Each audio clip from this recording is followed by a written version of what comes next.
Y yo ahí, en esa etapa de duelo, empecé a reconstruirme y a renacer y a darme cuenta que muchas veces al sentirte inadecuada por venir de una familia inadecuada, tienes una herida de vergüenza. Y alguien que siente vergüenza por su historia familiar, es imposible que crezca y vuelva. Y hasta que no trabajé eso, no pude dar el paso y decir, sí me lo merezco porque yo no soy lo que ha hecho mi familia.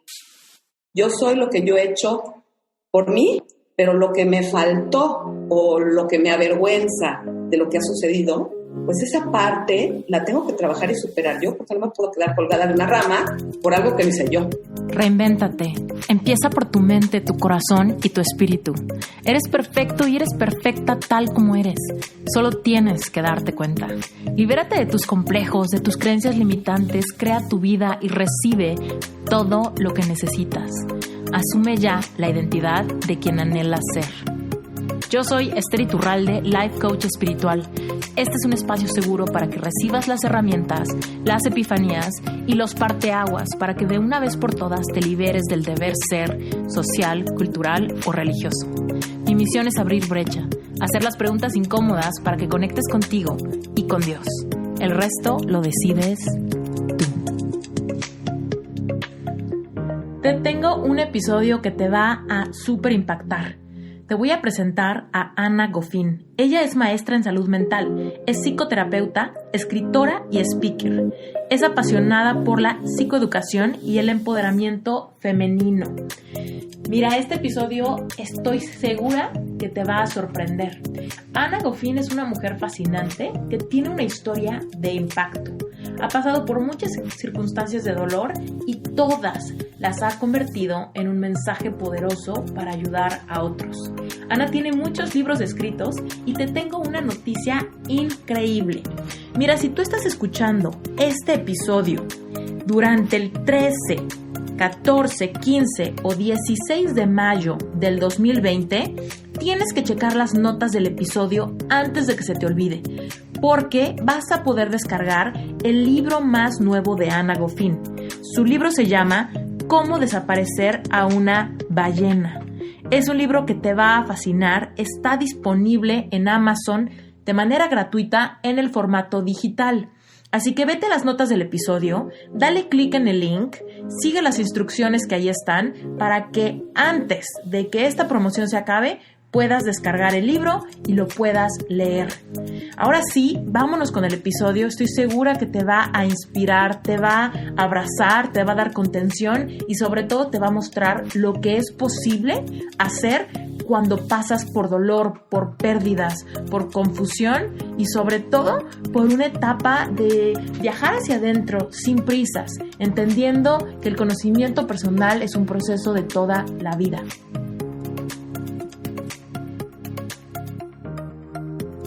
Querida Ana Goffin, estoy encantada de tenerte en Reinvéntate Podcast. Me encanta que te hayas dado el tiempo y, bueno, pues sé que vamos a tener una plática increíble para inspirar un montón de mujeres. Cuéntame, Ana, ¿cómo estás? Ay, encantada de estar contigo. No sabes cómo me fascina que me hayas invitado.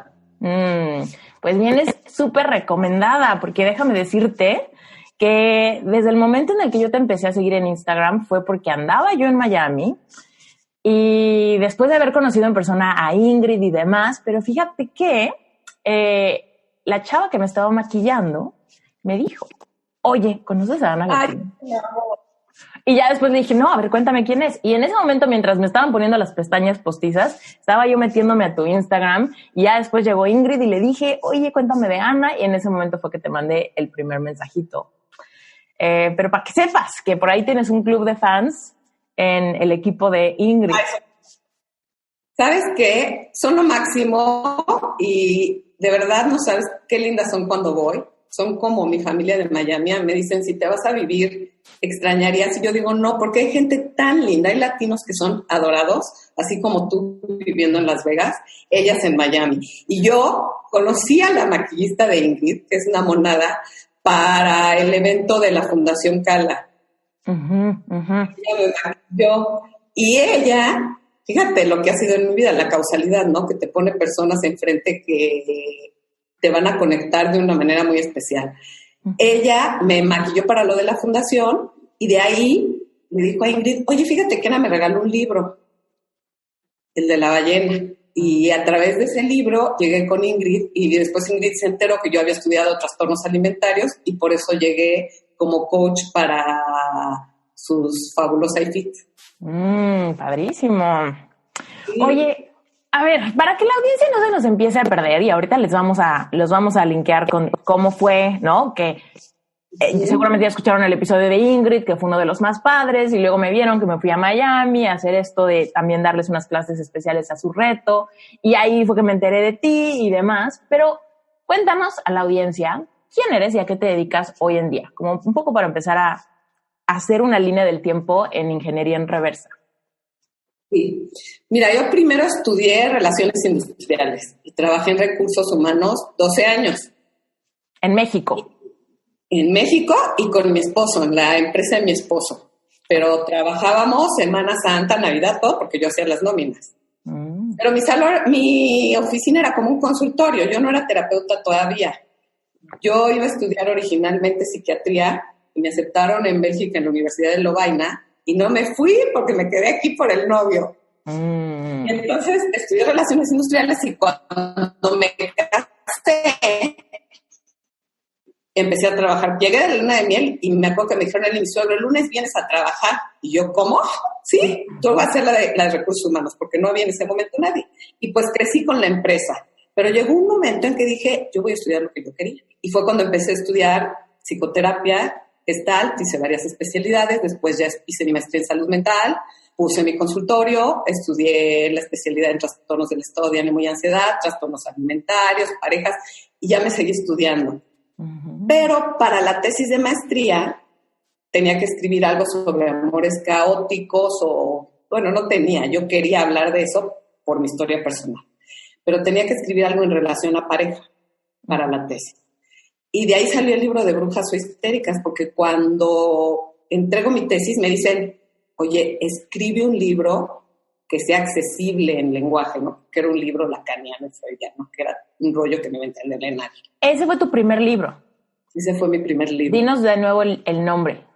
Se llamaba Brujas o Histéricas y después se lo quedó Editorial Planeta y le puso Bruja Sabia o Histérica Perdedora. A mí la verdad no me gustó el título, pero bueno, ellos se lo quedaron y ahora es de ellos. Qué raro eso, que se queden con un libro tuyo y que termines con un libro que no te gusta tanto el título. Bueno, ya nos vas a contar eso, pero a ver, entonces, cuéntanos, ¿qué edad tenías cuando te casaste? Me casé súper chiquita, a los 22. Y estuviste 12 años en recursos humanos. ¿Te costó trabajo decir, bye, ya me voy a estudiar lo que yo quería?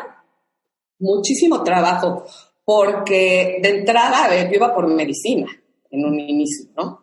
Y muy guiada por mi novio en aquel entonces, que no fue el primer novio, el caótico fue el anterior, muy guiada por él, que yo lo veía así como, wow, qué confianza tiene, y es verdad, es un gran empresario. Sin embargo, yo buscaba la confianza que yo no tenía en él. Entonces, lo que me dijera, pues, debía de ser muy buen consejo, y yo iba y lo hacía. Entonces, cuando yo quise sacar mi propia voz, me costó muchísimo trabajo, porque me sentía muy culpable de ir tras mis sueños, como si no me lo mereciera.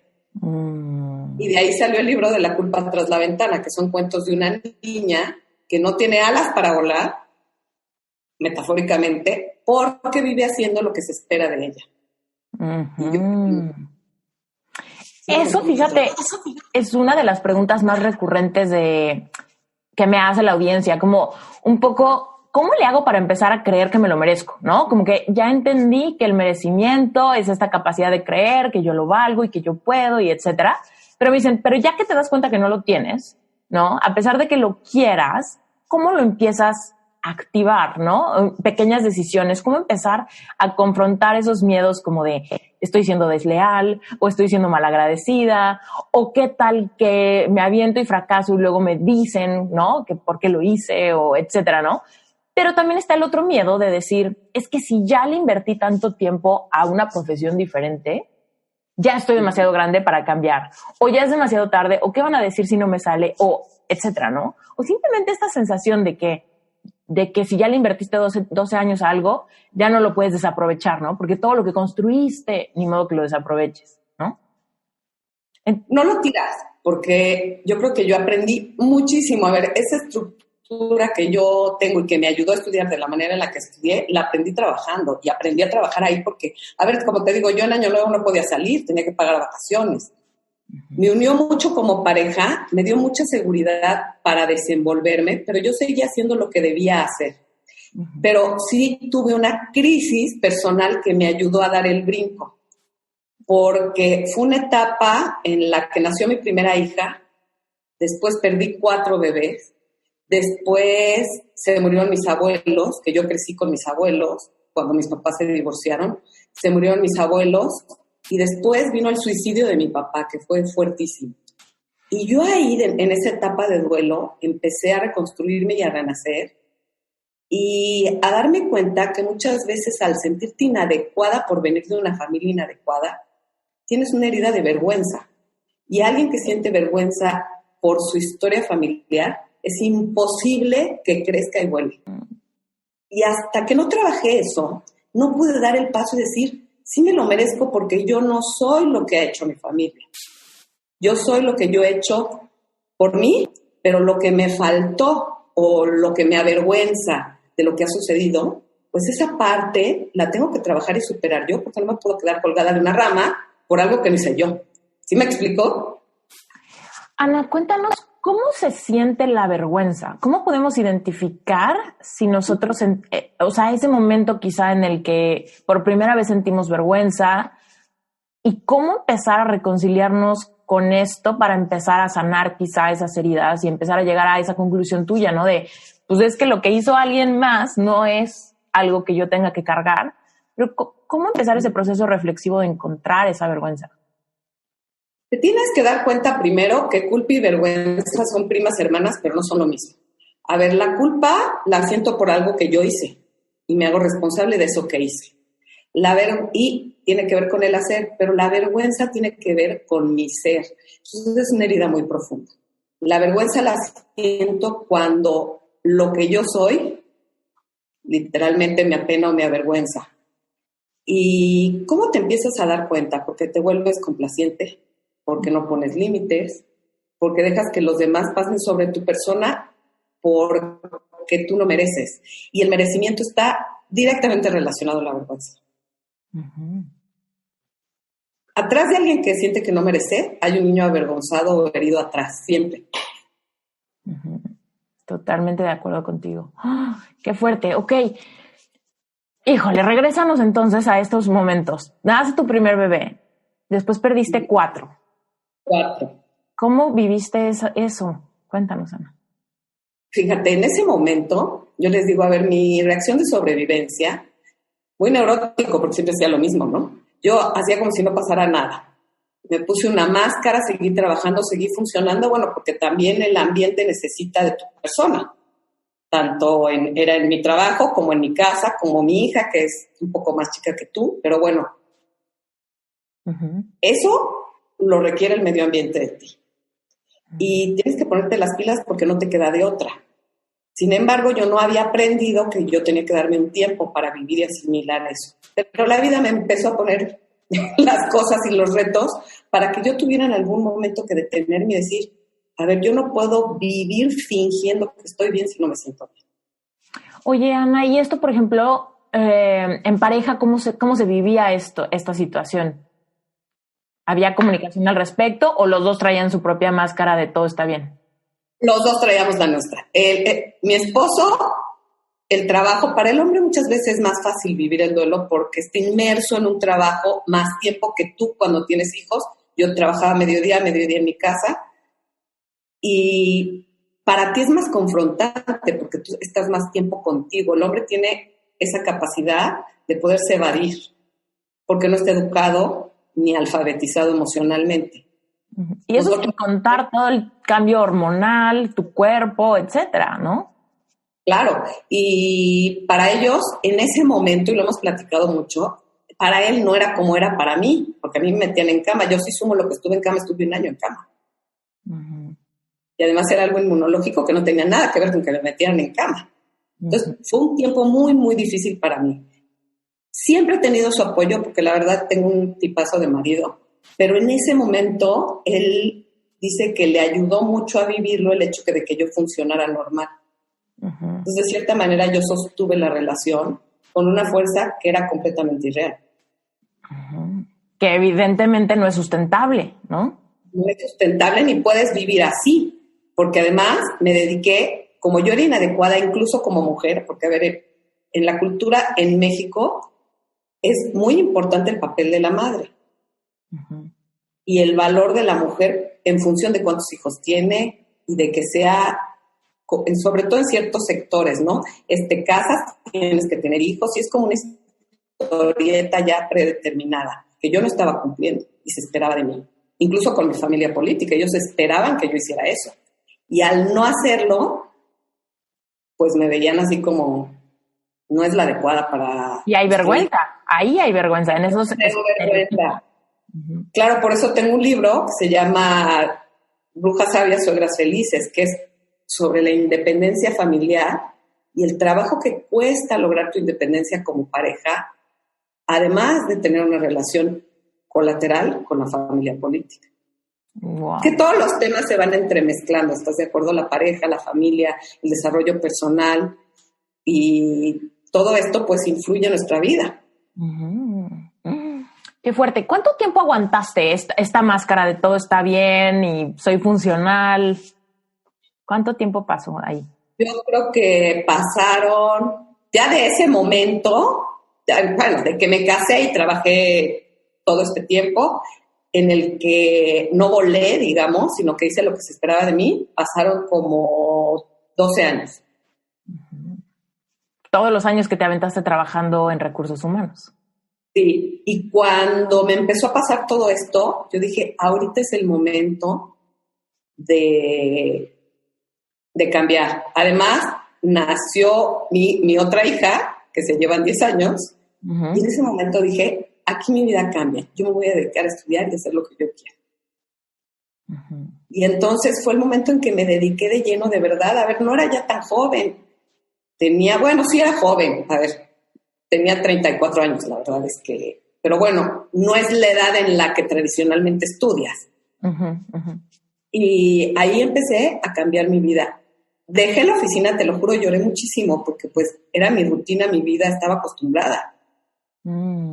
Y lo dejé y me metí a estudiar y no paré de estudiar y no he parado. Hasta ahorita que tengo 54. ¿Sabes qué me encanta que dijiste ahorita? Que lloraste muchísimo.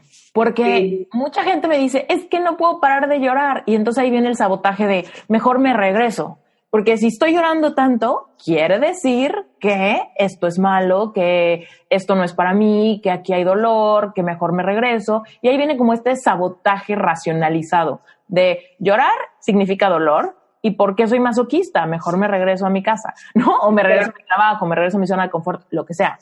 O hasta una relación tóxica. Y es como, a ver, no pasa nada de que llores, ¿no? O sea, llorar es una parte de la expresión humana, ¿no? Y está bien. Y no va a pasar nada de que llores. Y tenemos que reconciliarnos con la capacidad de sentir. Y evidentemente si hay un cambio, es retador. Y si tu personalidad es emocional, probablemente llores mucho. Pero eso no quiere decir que te regreses, ni que perdones, ni que te quedes, ni que no estudies lo que realmente quieres. Es como, ok, lloraste mucho. Ya. Pero no tiene nada más que ver con llorar, fíjate. Acabas de darle al clavo en algo muy importante.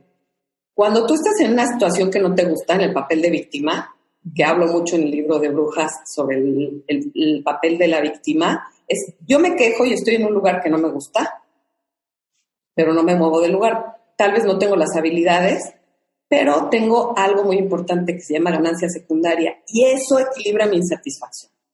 Al tener yo una ganancia secundaria, ya sea social, económica, afectiva, me quedo en el lugar en el que estoy por lo que gano quedándome ahí. Es decir, es como si el sueldo por mi sufrimiento. Que puede ser amor, entre comillas, reconocimiento, entre comillas, todo es entre comillas. Compañía, ¿no? Compañía, incluso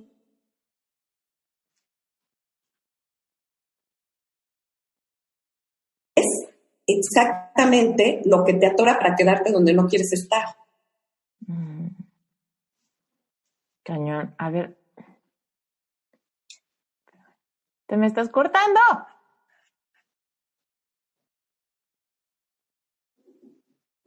Te me cortaste un ratito. ¿Ya estamos? Sí. Ya estamos. Ok, perfecto. Me quedé en que dijiste, y eso te hace quedarte donde no quieres estar. La ganancia secundaria te hace quedarte donde no quieres estar porque es tu sueldo por sufrir. Es un sueldo figurativo, ¿no? A cambio de cariño, a cambio de reconocimiento, a cambio de amor, a cambio de una posición social o económica, a cambio de permanecer incluso en una relación dentro del matrimonio porque para tu familia es aceptable que estés casado, por muchas cosas, por ideas, tú te quedas de víctima en donde no quieres estar y te vives quejando, te enfermas, tienes infinidad de síntomas, pero ahí te quedas. Y la ganancia secundaria es lo que viene a estabilizar, digamos, de cierta manera, esa insatisfacción que tienes con tu vida. Y ahí te atrapas.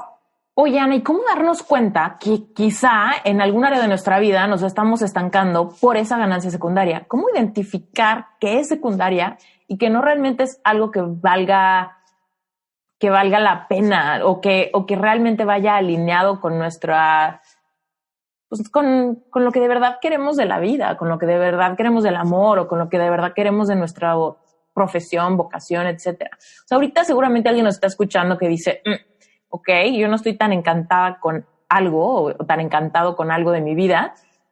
¿Y cómo identificar cuál es la ganancia secundaria que te puede estar causando esta como pensamiento nublado, falta de claridad, ¿no? A ver, el malestar va a ser el que te va a avisar y lo vas a sentir en el cuerpo o emocional, a nivel sensación o a nivel emoción. Yo voy a sentir malestar. ¿Cómo se va a manifestar? Con mi enojo, con mi queja, con mi tristeza constante, con síntomas físicos, síntomas sexuales y con síntomas en mi manera de relacionar. Eso yo lo veo, ese malestar, y lo siento, a menos que esté desensibilizada. Pero si no estás desensibilizada, el malestar lo vas a sentir. Y justamente, si te preguntas, ¿qué me da miedo para salir de esta situación que me genera malestar? Ahí voy a encontrar la ganancia secundaria, porque si yo te digo, híjole, me da miedo que nunca más voy a volver a tener pareja. Me da miedo que cómo me voy a mantener. Esa es la ganancia secundaria que te tiene ahí atrapada, el tener pareja o cómo te vas a mantener, ¿sí? O que te va a rechazar cierto grupo de amigos. Esa es la ganancia secundaria. Ahí la encuentras al pensar en tu miedo. Uh-huh. Sí, es como, ¿por qué no te animas? Y la respuesta que te salga así de, pues porque no voy a poder sola. O pues porque ahí la desenmascaras. No puedo, en el me da miedo o en el no quiero, porque hay quien te dice, yo sé que no estoy contenta, yo sé que no estoy satisfecha, pero esta insatisfacción la soporto justificándolo bajo la religión, bajo que es tu cruz, bajo lo que quieras, a cambio de que la otra persona haga lo que yo no puedo. Porque además tú te enamoraste desde lo que tú no puedes hacer. A ver, nos enamoramos inconscientemente de alguien que tiene lo que nosotros no tenemos. Y si no lo desarrollas, por esa misma razón te separas. ¿Qué? Cañón está esa parte. Ok, bueno, entonces ya, te despegas de tu trabajo de recursos humanos, empiezas a estudiar, nace tu segunda hija. ¿Y cómo viviste esa etapa? O sea, cuéntanos, ¿qué partes eran difíciles? ¿Cómo te mantenías fuerte, constante? Creo que fue una etapa increíble en mi vida, porque fue la etapa en la que me reinventé, la etapa en la que dije, a ver, yo no soy la que querían que fuera, pero yo quiero ser de esta forma y quiero lograr tales objetivos, porque la gente no cree en ti. A ver, si tú a los 34 dices, voy a estudiar psicoterapia, voy a ser terapeuta, no inventes, llevas trabajando años en otra cosa, no se puede. Sí se puede, y no es lo que tú debes, de ti eso no se espera, ¿no? Tienes un bebé, otra hija, ¿cómo vas a volver a estudiar? ¿Estás loca? Pero lo viví como un reto increíble y con muchísima satisfacción, porque empecé a hacer lo que me apasionaba. Y empecé a escribir y para mí se abrió el mundo a algo en lo que abrí, digamos, una puerta que estaba cerrada en mi vida, que era la del desarrollo personal y la conciencia personal. Y curioso porque al inicio te genera cierto problema. si cambia alguien en la casa, pues todo el sistema familiar se ve afectado. Sin embargo, como pareja me unió muchísimo, porque dejamos de trabajar juntos, cada uno tenía proyectos diferentes y nos hizo crecer mucho más de lo que habíamos crecido hasta ese momento. Cuéntanos, ¿por qué es importante que haya ese espacio en la pareja? O sea, en tu experiencia personal, ¿cómo ese ya no estamos trabajando juntos fue beneficioso? Lo que pasa es que estando juntos todo el día y en la etapa de la vida en la que yo estaba, yo quería que me pusieran palomita. A ver, yo esperaba ser aprobada en la vida. Entonces, todo el tiempo estaba tratando de hacer las cosas bien para ser aprobada por mi esposo e incluso por mi suegro, porque eran socios y él estaba aquí su oficina, acá la de mi suegro y aquí la mía. Yo quería que me pusieran palomita en la vida. Y eso es un grave error, ¿no? La palomita me la tengo que poner yo. Entonces me la pasaba agradando y eso es muy desgastante y muy cansado. Pues el hecho de no tener todo el día que llenar las expectativas de alguien más, porque además pues siendo la esposa del dueño de la empresa, pues tienes un rol en el que tienes que tener pues un high performance, ¿no? Todo el tiempo. Y estar arregladísima y estar de buenas y de todo, ¿no? Ajá, además, porque eres la cara de la pareja y de la empresa. Bonita y de buenas. Bonita y de buenas, y no siempre estás bonita y no siempre estás de buenas. Y esa parte de trabajar juntos es muy difícil. ¿Qué nos salvó para no fracasar como pareja en ese momento? Que no competíamos uno con el otro, porque la competencia acaba con la relación y ahí ya vale. Pero el hecho de desarrollarse cada uno por su lado, él creció muchísimo, incluso después cuando yo no estuve, cambio de giro, yo creo que fue su mayor crecimiento como empresario. Pero fue separados ya, o sea, fue algo como que al principio nos apoyamos, qué padre, pero después cada quien tenía que encontrar el sentido de su vida, porque si no encuentras el sentido y el para qué, pues estás viviendo una vida sin sentido. Cañón. Ok. Y entonces, bueno, empiezas a tener tus primeros pacientes o cómo se vivió ese fruto de haber empezado a estudiar de nuevo. ¿En qué momento te empezaste a sentir ya con ese propósito súper, como que en marcha, como que ya en ejecución? Me encanta esto que me preguntas porque al principio me sentía como con el síndrome del impostor. Ajá. No era terapeuta. Entonces, al principio incluso me costaba trabajo cobrar porque me sentía una impostora en mi espacio.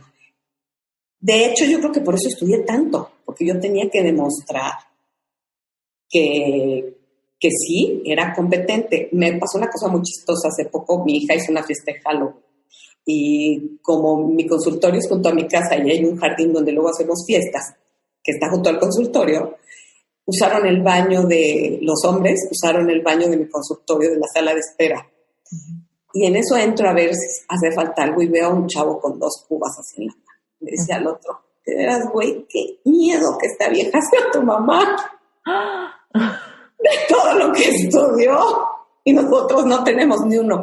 Y dije, la verdad es que sí. Y ese techo tan alto me lo puse yo.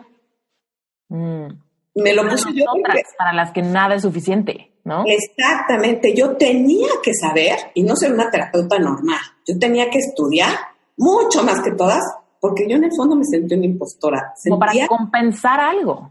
Para compensar que no era mi primera carrera y no era lo primero que había estudiado y que me había equivocado al elegir. Que te habías tardado, ¿no? Me había tardado y no había elegido irme a estudiar psiquiatría, que era lo que yo siempre dije que iba a estudiar.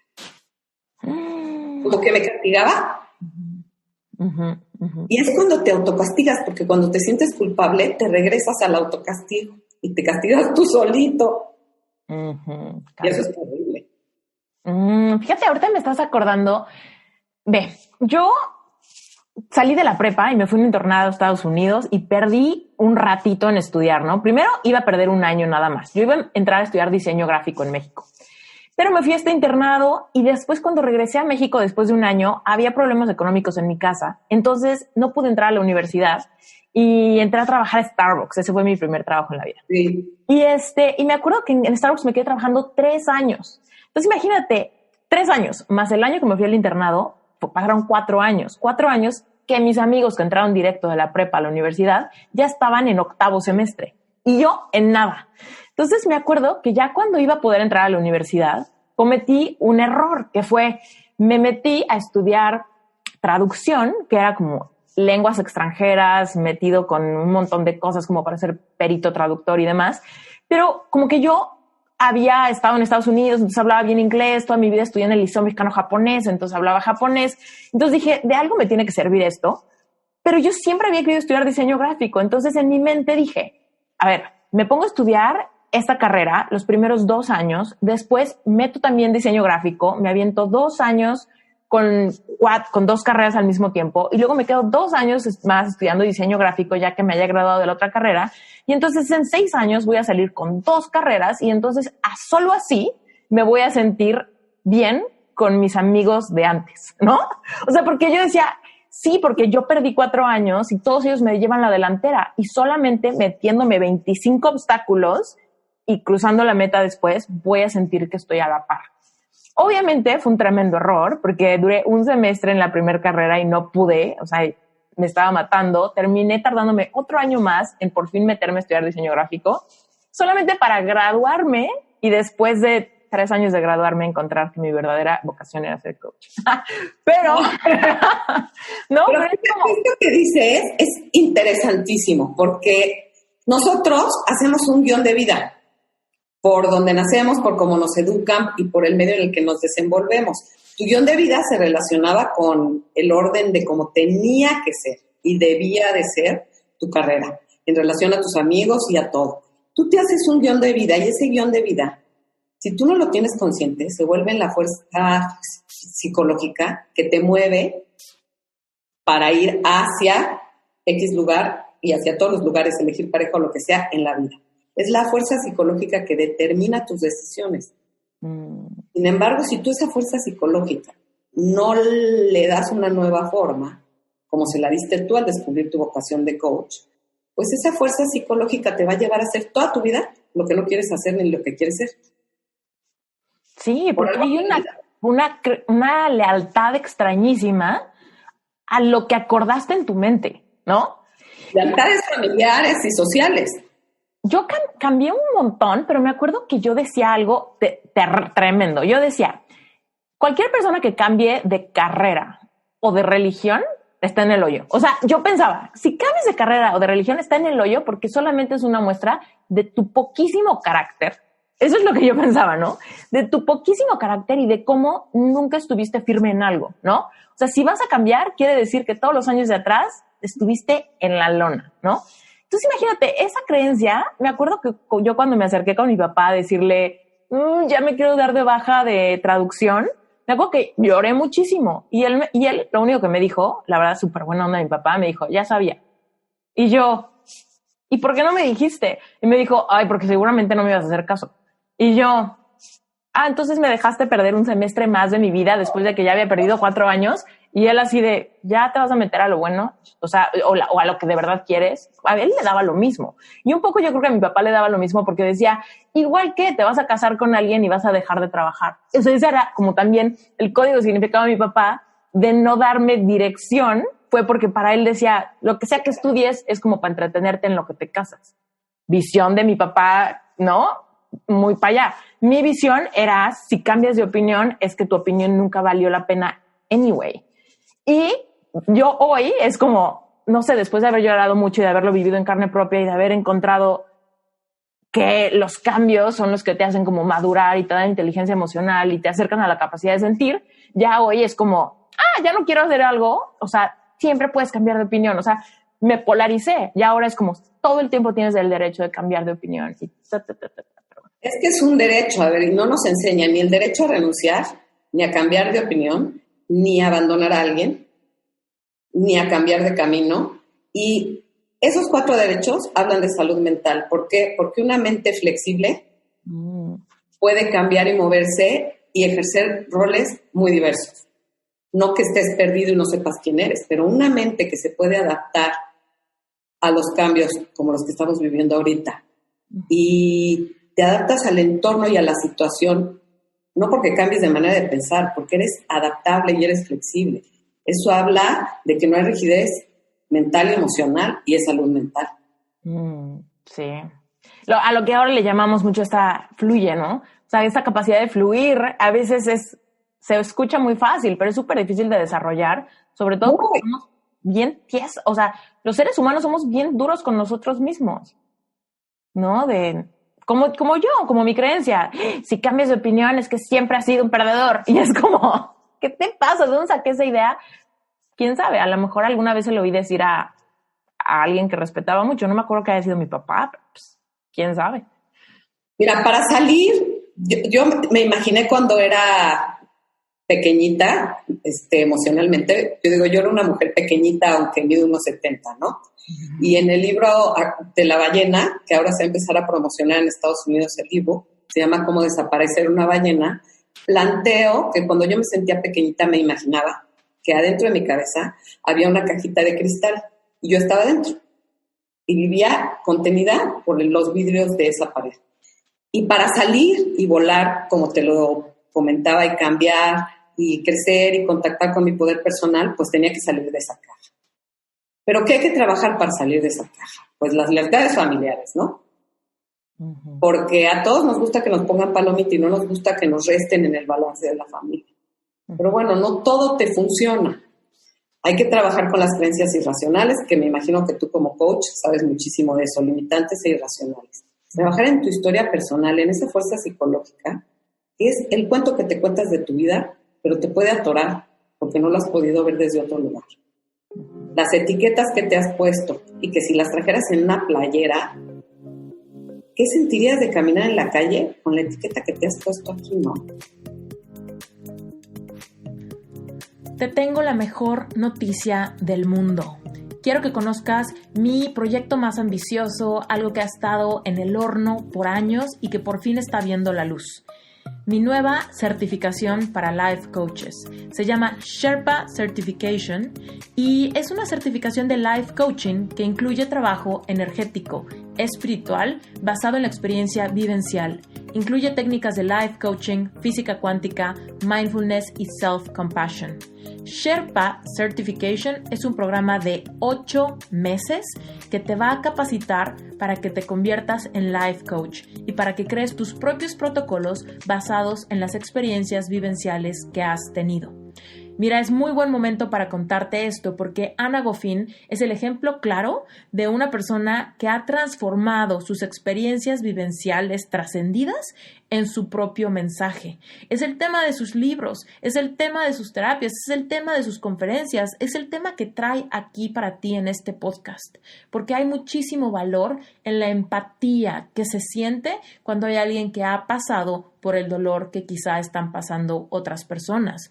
Es por eso que los life coaches y líderes espirituales que más ayudan a transformar a otras personas son los que hablan no solamente desde el conocimiento o desde la ciencia, sino los que hablan desde la experiencia, desde la compasión de saber exactamente qué se siente y entonces darte la mano para salir adelante.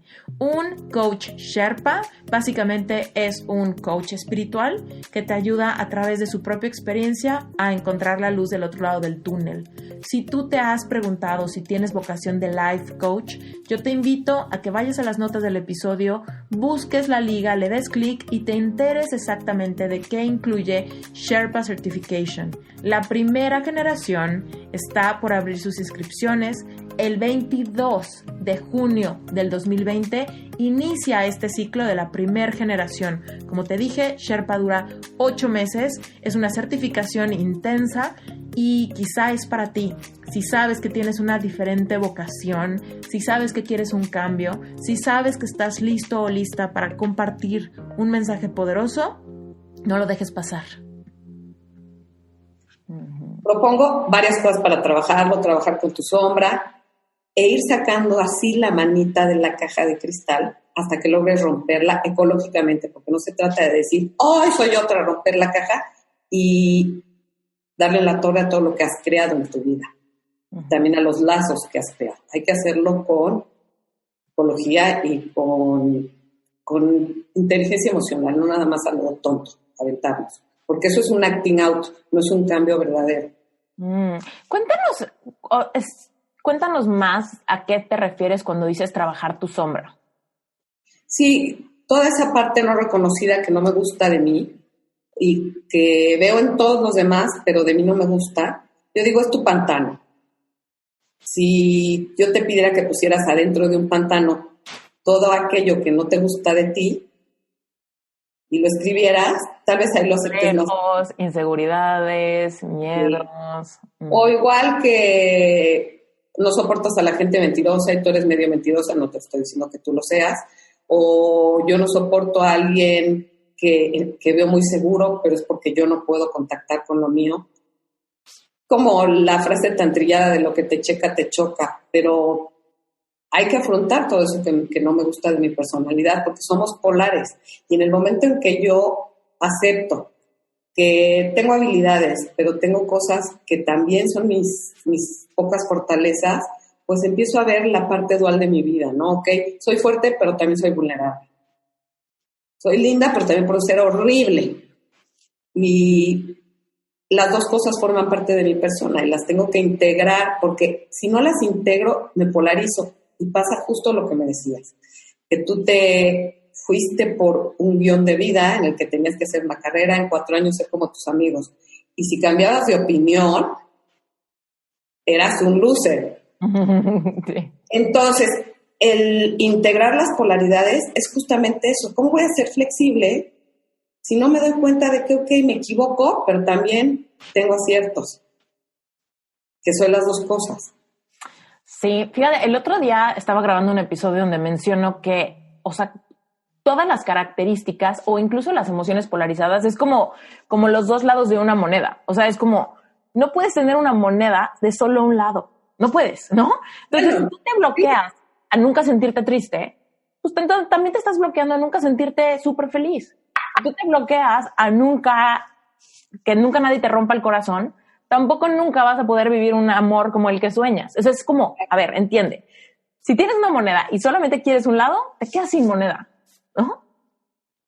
Lo que pasa es que la vida no es así. La vida no es o una u otra. La moneda tiene las dos caras y yo creo que más bien hay que imaginar que de dos monedas, si tenemos una moneda roja y una moneda naranja, hagamos una moneda amarilla y juntémoslas. Eso sí habla de salud, pero no de una cara u otra.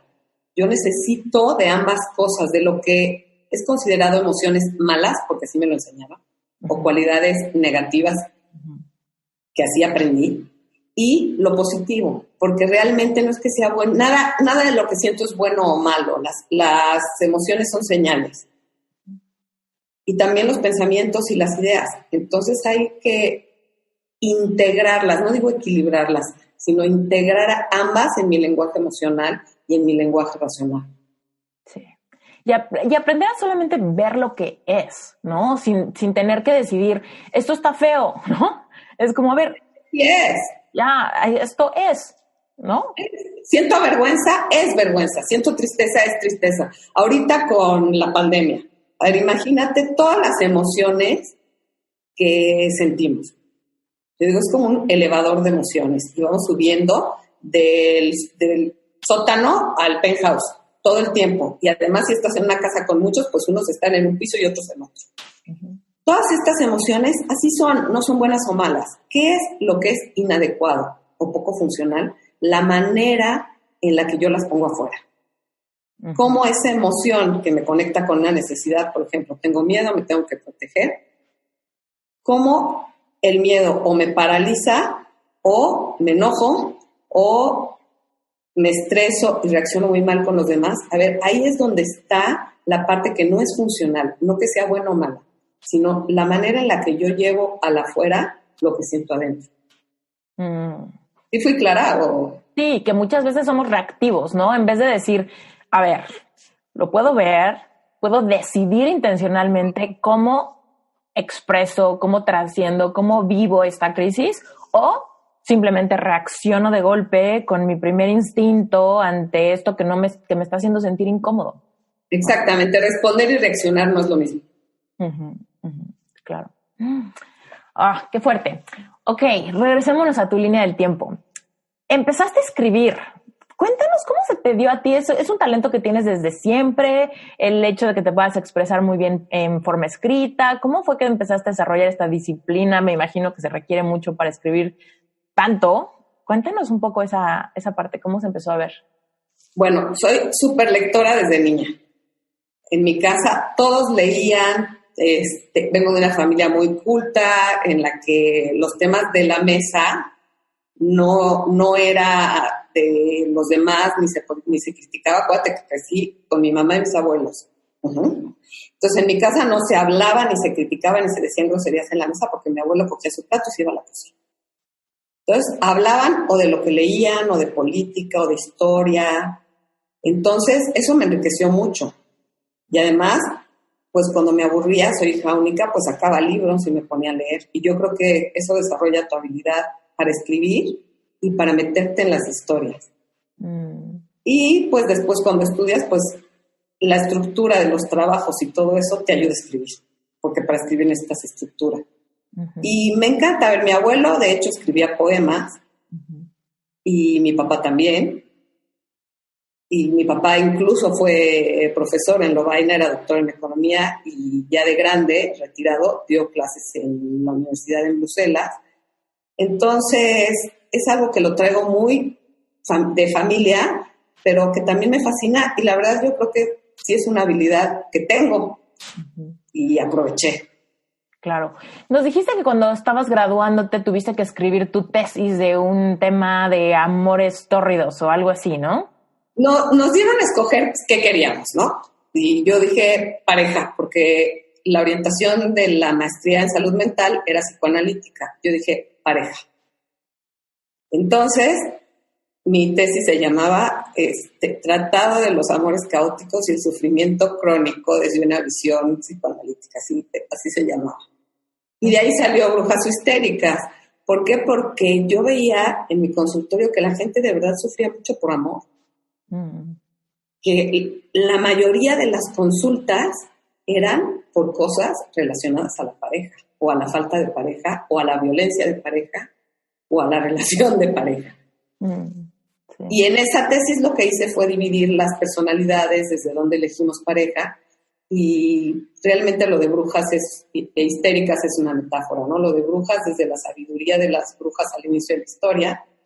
Encontré un libro de Michelet, que tiene un libro que se llama La Bruja, en el que habla que al inicio de la historia la mujer era todo, curaba, sanaba, se le tachó de bruja, pero realmente era sabia, colaboraba, trabajaba en equipo, empezó con la medicina, uh-huh, y esa actitud positiva la retoma una psicoanalista junguiana que se llama Shinoda Bolen, en la que dice, las brujas no se quejan.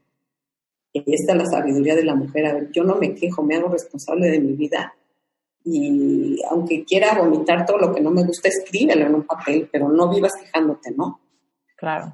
Uh-huh. Y la parte de la histérica es la mujer que vive como víctima, ya sea desde la dependencia, desde la personalidad histriónica, queriendo lucirse para ser vista, aunque es infeliz en el fondo, desde los síntomas físicos, la controladora, siendo obsesiva. Y después ya hablo de amores caóticos con personas que específicamente tienen trastornos mentales, que eso complica muchísimo una relación, ¿no? Y en especial hay trastornos como el trastorno borderline o el trastorno bipolar, que son gente muy atractiva. Y cuando te das cuenta, ya estás en una relación, e incluso casada, con una persona con un trastorno, y no es fácil. Qué fuerte está eso. Okay. Sí. Y cuéntanos, en tu vida profesional, o sea, ¿cómo empezaste a realmente encontrar, no sé cómo decirlo, sino como esta empatía? O sea, ¿cómo tú a través de escribir esto, de investigar esto, de tratar esto, de ver esto en tu consultorio, puedes darte cuenta o puedes sentir empatía por una persona que está viviendo un momento muy difícil? Esto te lo pregunto porque mucha gente que me escribe, me dice, y incluso me pasó a mí, lo he compartido, yo creo que por eso me lo dicen, que han ido a terapia y que no les ha funcionado, que sienten que no progresan o que no han encontrado como empatía o que su terapeuta no entiende realmente cuál es la emoción que hay detrás de su problema o de sus cuestionamientos o de sus dudas. Me encanta tu pregunta. Aquí claro que es entrenado. Sin embargo, yo me entrené primero como psicoterapeuta gestalt y rogeriana. Y todo este tipo de terapia humanista está basado en la apreciación positiva incondicional. Yo a mi paciente lo voy a ver desde la empatía, desde la incondicionalidad de que yo estoy ahí para él y aceptando su experiencia sin juzgar, nunca juzgando. Y desde ahí haces una conexión que la relación es lo que se convierte en sanador. La relación terapeuta-paciente y lo que pasa en medio de los dos es lo que resulta sanador, porque yo soy un acompañante para el paciente que pone en evidencia sus fortalezas y sus debilidades, sus contradicciones, pero yo nada más las pongo para que las tome, las integre a través de muchos ejercicios y muchas cosas que hacemos, pero para que él pueda usarlos de herramienta en su vida, pero siempre sintiéndose aceptado y que como está y así es, y no está ni bien ni mal, así es, como decíamos hace rato. Esa cualidad, si no la tiene un terapeuta, difícilmente puede llegar a tener una conexión verdadera con su paciente y poder ser el canal, porque tú eres un canal, nada más un acompañamiento, para que él resuelva su problemática.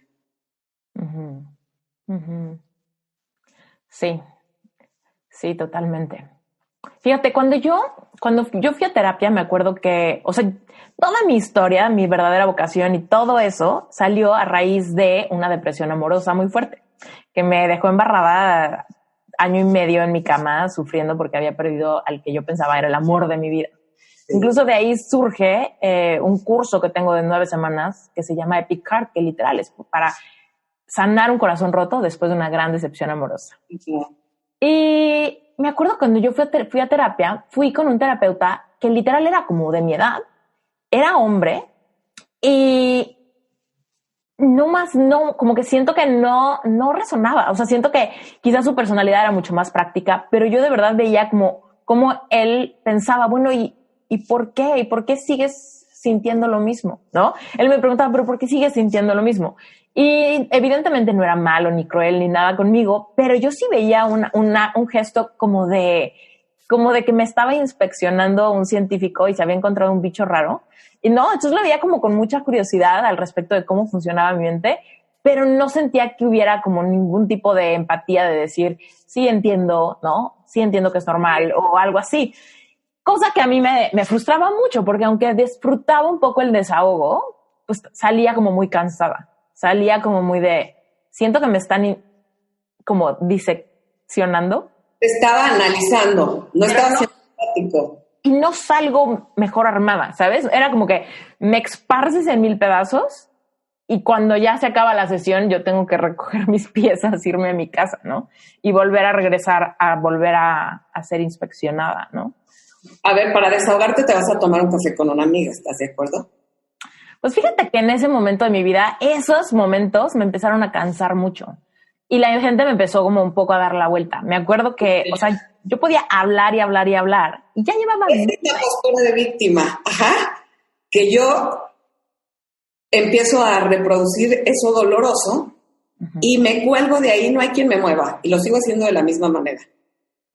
Por eso acudiste a un terapeuta. Pero ¿qué pasa si él no es empático, no entiende tu vivencia y no se pone en tu lugar? Porque tal vez para él no hubiera sido difícil, pero para ti sí. Y si tú hubieras tenido en ese momento las habilidades para salir adelante en 2 meses en vez de 1.5 años, claro que las hubieras usado, pero no las tenías. Entonces hay que brindar herramientas. No nada más decirte cómo funciona tu mente. Ok, ¿cómo funciona tu mente? Yo ya lo tengo acá como terapeuta. Yo aquí hice mi hipótesis de lo que está pasando en tu mente, pero yo no lo tengo que poner así como una teoría. Yo necesito hacerte a ti, darte cuenta de algo que te va a ayudar y no lo pongo si no te va a ayudar, porque no hay razón de poner afuera algo que no es para el bien de tu paciente y ayudarte a desarrollar habilidades. Por eso a mí me completó mucho el haber estudiado cognitivo-conductual, técnicas de modificación de la conducta, porque hay muchas cosas y muchos ejercicios que ya que te diste cuenta desde el humanismo y la gestalt, híjole, ¿y ahora cómo le hago?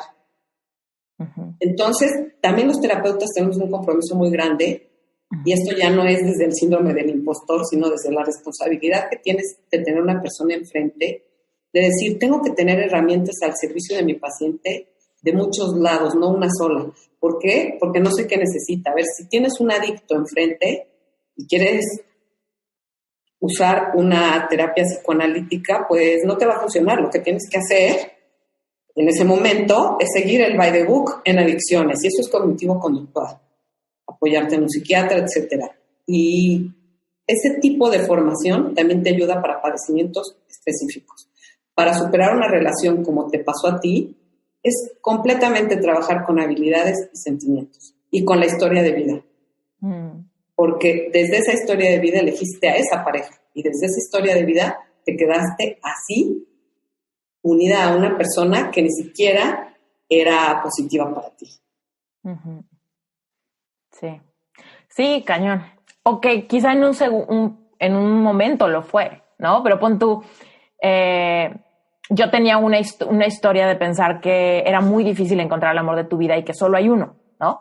Entonces, pues ya después, aunque sí lo fue en una etapa, pues después el apego era demasiado fuerte por la creencia que había detrás de que había solo uno, ¿no? Entonces yo decía, pues aunque ya no funciona, pues no lo puedo soltar, porque entonces ya nunca va a haber nadie más. Y todo era desde una creencia que hay detrás, ¿no? De tanto me lo hice como súper fuerte, llevé esta creencia hacia mi tuétano, ¿no? En toda mi pubertad y mi preparatoria y todo eso era como, no, o sea, solo hay uno, el mío no ha llegado, que cuando llegó, pues como perro que muerde y no suelta. O sea, yo dije, voy a ser la más leal y voy a ser la más sacrificada y voy a ser la más paciente y voy a ser la más quién sabe qué. Y a la mera hora, pues obviamente tuve que confrontarme con romper todas esas creencias y todas esas promesas a mí misma y tal. Pero regresamos a tus libros. No, dijiste algo increíble. Fíjate, esas creencias se convierten en lo que yo le llamo las piedras de la mochila. Y son piedritas que vamos metiendo en nuestra mochila y nos las creemos y creemos que así es la vida. Y ahí las traemos cargadas. Y el día que la vida nos sale diferente de como esperábamos, ¿cómo te mueves y cómo das un paso al frente o cómo vuelas, metafóricamente, si traes una mochila llena de piedras en la espalda? Es muy difícil. Justo en este libro de Bruja Sabia o Histérica Perdedora, porque así se llama en Amazon, que es de Planeta, y trabajé feliz con Planeta, sin embargo, la verdad el título sí no me gustó. En ese libro hablo cómo sacar las piedras de la mochila. ¿Qué tienes que trabajar específicamente para ir sacando una y otra piedra? Porque, a ver, traes un peso cargado que no te va a dejar avanzar en la vida y si no lo vas sacando... Uh-huh. Cuéntame, ¿cómo sacar esas piedras? Porque podemos de repente darnos cuenta, ¿no? Así de, híjole, este patrón lo he repetido tantas veces y viene porque me da miedo esto, lo cual me refleja una creencia de lo que es posible o imposible para mi vida. Pero entonces, ¿ahora qué hago? ¿Qué hago para dejar de creer eso? A ver, no hay una fórmula de 3 pasos para cambiar en la vida, que yo no creo en esas soluciones fáciles. Me parece que son mágicas y no son reales. No se trata de que lo decretes, ya no voy a creer eso, ¿no? Hay que trabajar en eso. Una manera de trabajarlo, en especial con las creencias, es ¿cuál es mi creencia irracional o limitante? Sin un nombre no soy feliz, por ejemplo, voy a inventar qué es. Sola no puedo. Yo sola no puedo. Yo tengo que sentarme a trabajar en eso. Escribo, yo sola no puedo. A ver. Justifica, no nada más científicamente, encuentra en Google, en donde quieras, todas las ideas que apoyen que sola no puedes. A eso agrégale las habilidades que tú tienes en la vida o las inhabilidades para que tú sola no puedas. Después, haz una creencia irreal. Puedo sola con todo. También es irreal. Tampoco puedes sola con todo. Entonces hay que llegar a una creencia que no sea completamente aplastante y limitante, ni sea irreal y fantástica.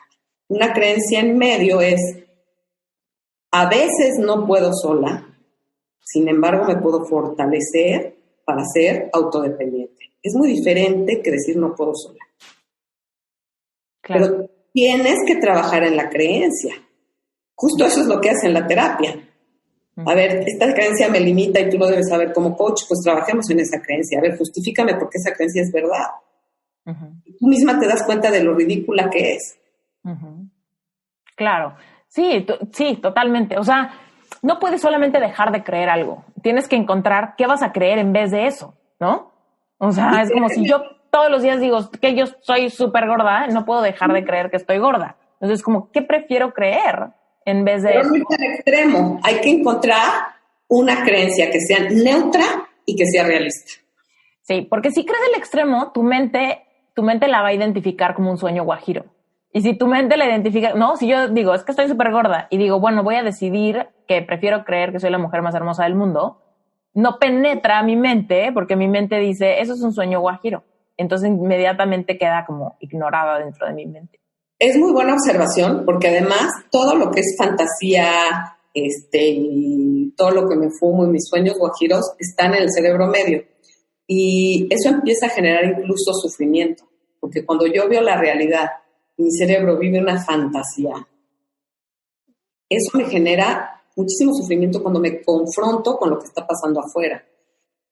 De ahí que sea tan importante tener una visión realista de la vida y de mí misma y crear conciencia y poner en sintonía a mi cerebro emocional, animal y racional.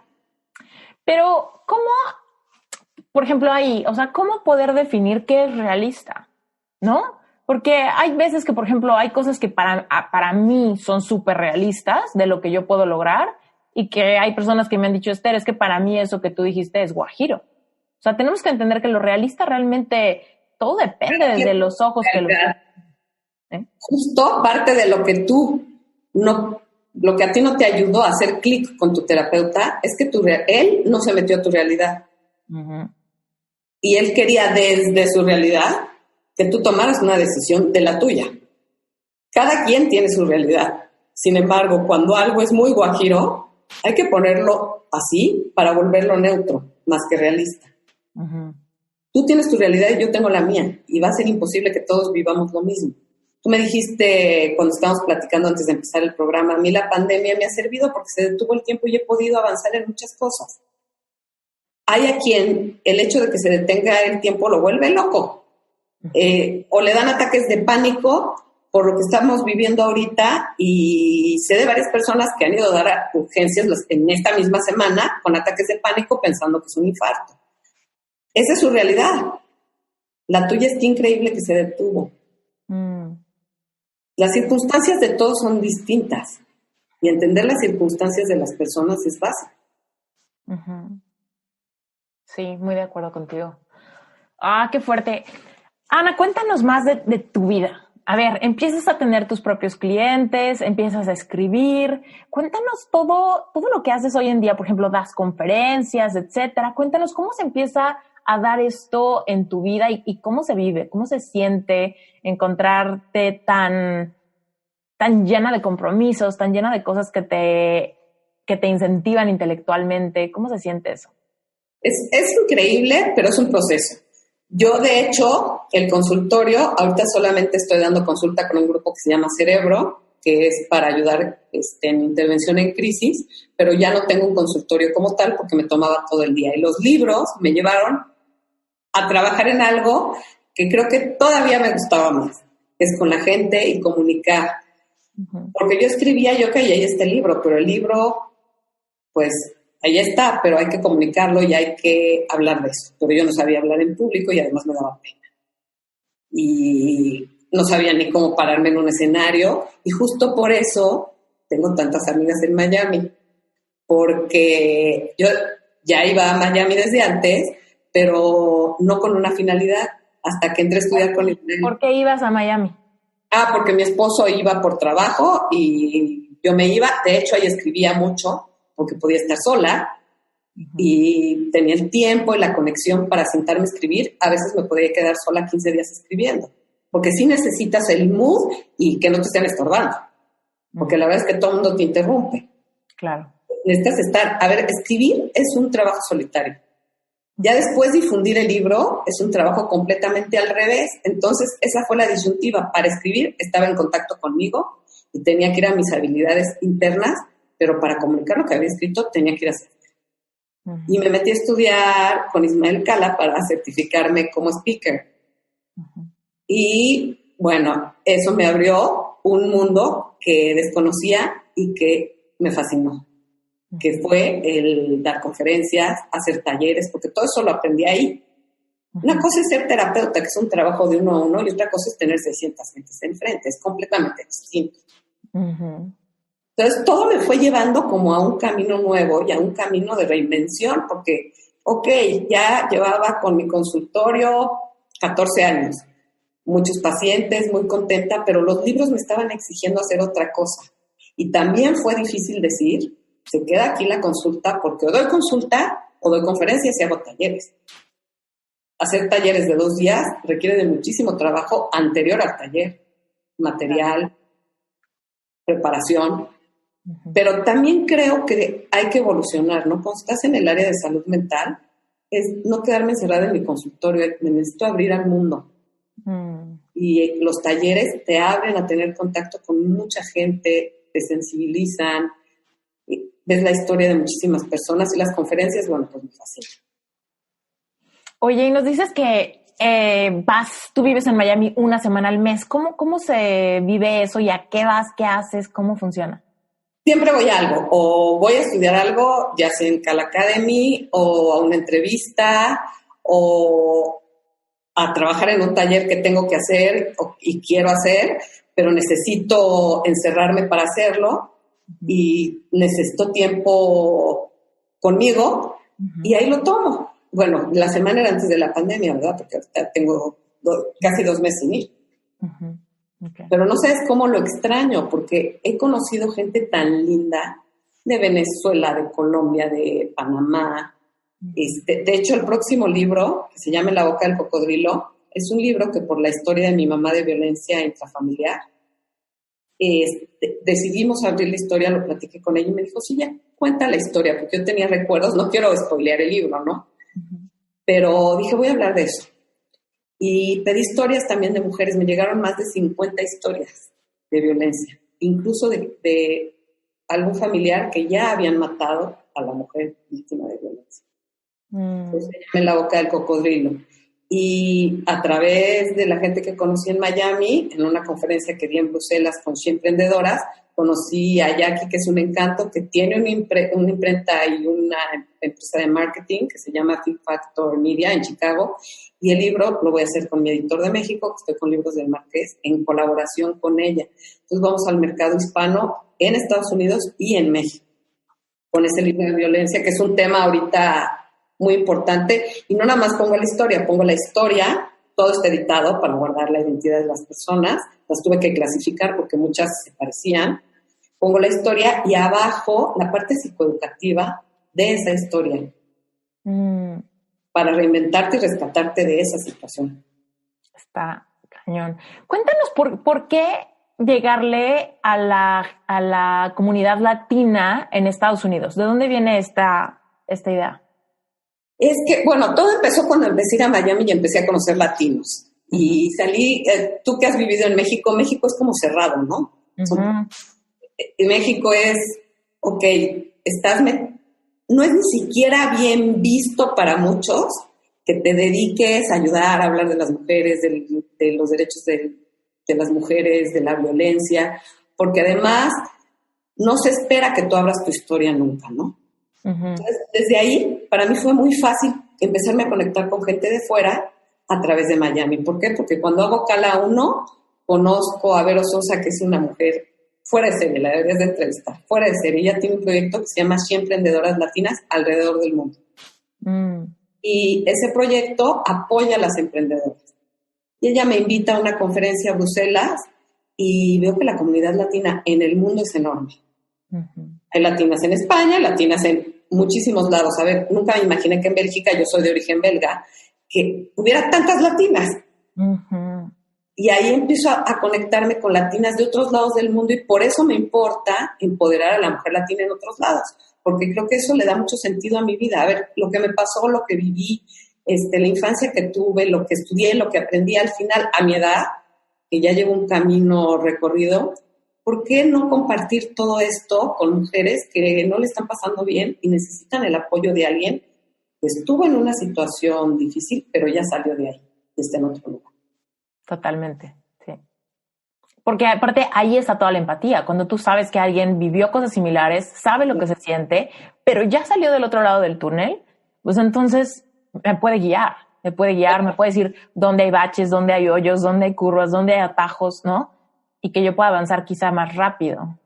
Yo te puedo decir, agradezco en este momento el dolor que hubo en mi vida, porque me abrió los ojos y me abrió el camino para hacer lo que hago hoy, para ser la mujer que soy hoy. Y me dio las alas para volar y para atreverme a hacer otra cosa y además darle sentido a mi vida colaborando con otras mujeres, empoderando a otras mujeres, trabajando con ellas. Creo que el sentido de vida actual mío hoy es trabajar con otras mujeres que todavía no pueden dar ese paso, ya sea por su situación económica, social o su situación familiar. Pero ese es el punto en el que estoy y creo que es el para qué de todo lo que estudié ya. Después de que digo, ok, y en algún momento lo vi como, ay, qué teta, se la pasa estudiando para que la aprueben y le pongan palomita. No, hoy son herramientas que me permiten ser responsable de mi propia vida y ayudar a otras mujeres a darse cuenta de que ellas tienen la llave para abrir la puerta. Nadie más lo tiene. Me queda clarísima tu misión, pero ¿qué planes tienes? O sea, por ejemplo, ¿hay alguna cosa que nos puedas contar de algo que estás tratando de lograr? Quizá con tus libros o con este próximo lanzamiento de tu libro para difundir en Estados Unidos. ¿Cómo te ves prácticamente llevando a cabo esta misión? A través de talleres y de conferencias, y estoy también en el proyecto, también con Jacqueline de Today Inspire Latina, que busca mujeres que han logrado salir de donde estaban para lograr algo y llegar a otras mujeres. Ese es mi proyecto ahora, trabajar con mujeres latinas alrededor del mundo, ir con mis libros, con mis conferencias, hacer talleres y trabajar para ellas. Cuéntanos, ahorita, por ejemplo, si alguien dijera, oye, Ana, pero quiero terapia contigo, ya vi que no la das y que quieres dar talleres y conferencias, pero no hay forma de trabajar contigo directamente. Sí. A ver, como viajo mucho por esto, no siempre puedo estar, pero si alguien me quiere contactar online, puedo hacer sesiones online, eso sí lo hago, pero ya no estoy en el consultorio metida 8 horas, es lo que yo no hago. Y si un paciente que estuvo mucho tiempo conmigo me pide una cita, se la doy y lo veo personalmente. Ok, me encanta. Muy bien. Sí. Cuéntanos, Ana, ¿cómo se pone la gente en contacto contigo? ¿Dónde te encuentran? ¿Dónde encuentran más información de ti? Cuéntanos de tu canal de YouTube, etcétera. Mira, el canal de YouTube he sido, como soy viejita, soy de otra generación y me cuesta trabajo. El que me lleva a los medios me pone, hazme algo para YouTube. La verdad no es un canal que se haya difundido, pero bueno, está bajo mi nombre. Pero me consiguen por Instagram, @AnaGofin. En mi WhatsApp le contesto a todo mundo. Es de México y es 5585-327828. Tengo una página. Las notas del episodio. Si alguien ahorita está manejando y dice, ¿qué dijo? Va a estar en las notas del episodio. Perfecto. Y tengo 2 páginas en Facebook, un perfil Ana Gofin y una página Ana Gofin Conferencista. Y también una página web que tiene varios artículos que se llama www.anagofin.com. Todo está bajo Ana Gofin, está muy fácil. Gofin es con doble F, ¿ok? Sí. A los que nos están escuchando que quizá lo intenten escribir al rato y no encuentren, Gofin es con doble F y todo va a estar en las notas del episodio. Ana, ha sido un placer conocerte, tenerte acá. Igualmente eres un encanto. Y tú eres una bruja sabia. Somos brujas. Fue de bruja a bruja hoy. Sí. Sí, es que qué fuerte esa palabra, ¿no? Como es un arquetipo que nos puede llevar así a esto, ¿no? De mujer medicina no, así lo peor que me puede pasar en la vida, ¿no? Como la suegra, quizá. Claro. Ahora, a la suegra la invito a conectarse con su sabiduría. A ver, yo también soy suegra, ¿eh? Tu sabiduría y sobre todo hablo de relaciones familiares, no es realmente poner a la suegra como bruja. Antes de que nos vayas, haznos un recuento de título y de qué habla ese libro, de todos los que tienes, como para que la gente vaya... Sí. Bruja sabia o histérica perdedora, está en Amazon. ¿Para quién es? ¿Para qué tipo de persona es ese? Pareja, todo el que quiera temas de pareja y de mujer también, todo lo que... Si yo me estoy viendo como una víctima y no quiero vivir como víctima, ese libro es para ti. O si quieres tener una pareja y no la tienes, o quieres salir de una relación caótica, o trabajar en la relación de pareja que ya tienes. Brujas sabias, suegras felices, también está en Amazon. Y ese libro es de relación de pareja y relación de la pareja con la familia, cómo manejar los dos círculos. Hablo mucho de la madre. Para mamás jóvenes, excelente, porque incluso hago categorías de mamás, la mamá jirafa, la mamá cebra, etcétera, que los saqué de animales de África, que cuando vi cómo se comportaban dije, no es posible que sean como humanos y cada uno en su estilo. Y hablo mucho del síndrome del hijo pegado a mamá, como no puede hacer pareja, y son hombres Peter Pan que no crecen y... Eso se la tengo que mandar a mi ex. Sí, porque no es posible, si yo vivo pegado a mi mamá, que tenga una relación contigo, ¿no? Luego, La culpa tras la ventana son cuentos, que esos me tienen que mandar un WhatsApp para que yo se los mande, porque no está en librerías ya, tengo algunos nada más. Y me mandan un WhatsApp, La culpa tras la ventana son cuentos. Es una niña que va espiando las ventanas de los vecinos y se va robando sus historias, y trata un tema de la culpa en cada historia. Y cómo desaparecer una ballena ya va a estar en Estados Unidos en Amazon, que vamos a empezar con eso, trabajar con Jacqueline en Chicago, y va a estar en papel y en ebook, y es un libro de poder personal, cómo ir de la confianza ficticia al poder personal auténtico, sin cuentos y sin recetas mágicas. Perfecto. Y ahora en octubre sale En la boca del cocodrilo, que es el de violencia, y mi novela está en la imprenta.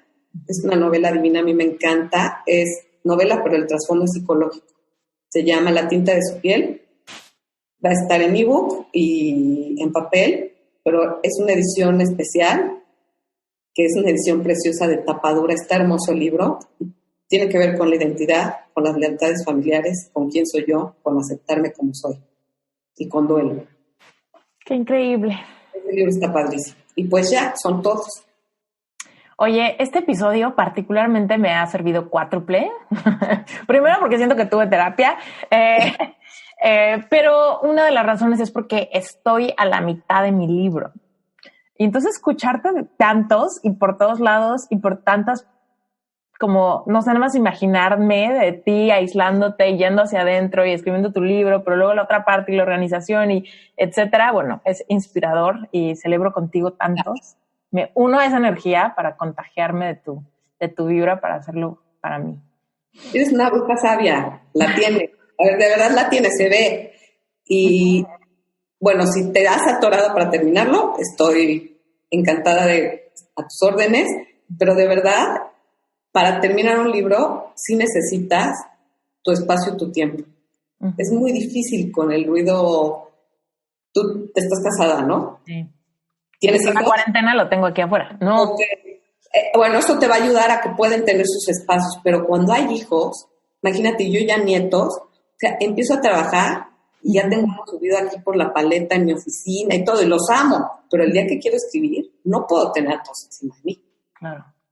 Sí, pues sí, y aparte ahí es un acto de amor propio, de poder poner límites para darle prioridad a tu creatividad y a tu propia necesidad de expresarte, ¿no?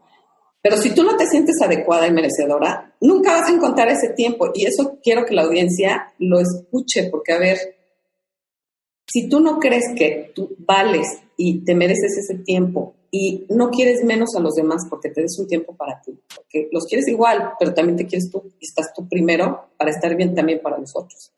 De Sin acuerdo. eso, no hay manera. Total de acuerdo contigo.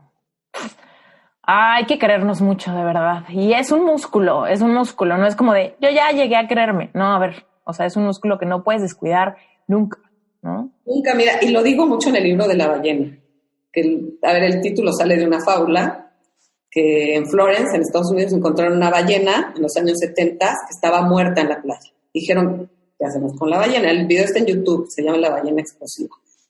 Y a lo que les costaba mucho trabajo no lo quisieron hacer. Dijeron, vamos a ponerle dinamita, a televisarlo y la explotamos. Y eso fue un desastre. Y eso es lo que queremos hacer con nuestra vida. Una solución rápida, fácil, sencilla y mágica. Y las ballenas van a seguir apareciendo y llegando a la orilla. Entonces te tienes que reinventar no una vez, una y mil. Como dice ahorita, estoy a medio libro, pues ya no nada más es el programa. Con el libro voy a hacer algo. ¿Para qué es? Uh-huh. Y hay que ir hacia afuera, pues te tienes que reinventar otra vez. Totalmente, sí.